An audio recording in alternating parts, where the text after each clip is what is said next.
છોટાઉદેપુરના સટુન ગામમાં 20 વર્ષથી ભુવાગીરી કરનાર ઢોંગી ઝડપાયો હતો અને વિજ્ઞાન જાથાએ તેની માફી મંગાવી હતી।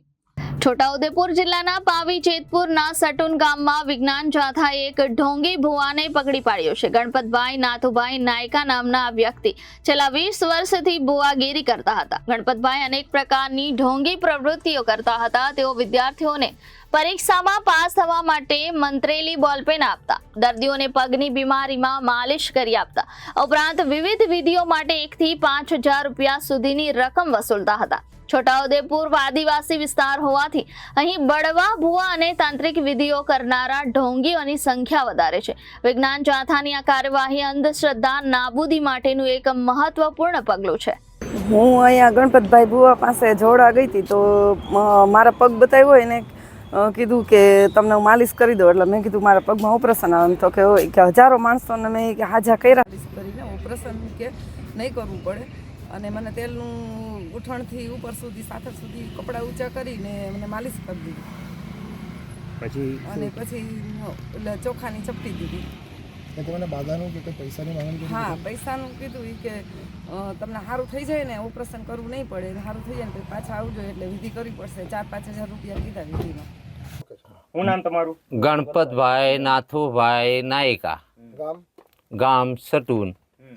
શું કામ કરતા હતા તમે અહીંયા?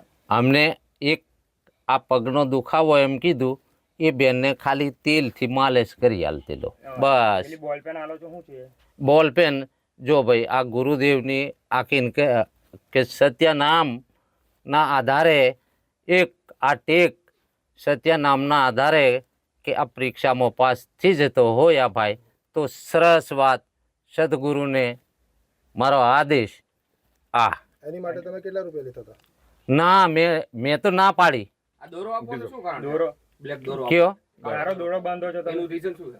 એ કારો દોરો ખાલી એક સત્ય નામનો નામ લઈને આ દોરો બાંધું। કોઈ પરમિશન ખરી આના માટે તમે કરો છો એના માટે? ના, એટલે સત્ય નામ એમ કરીને દોરો બાંધી દેવાનો। લીધેલી ખરી વિધિ કરવાના 5,000 થયા ભાઈ, કામ થઈ જાય ને પછી કામ થઈ જાય 5,000 રૂપિયા આવું બોલ્યા ત્યાં તમે? ના ના 5,000 બોલ્યા છો? ના, એ તો પોતાની તમે જે બોલ્યા છો તમે કયો?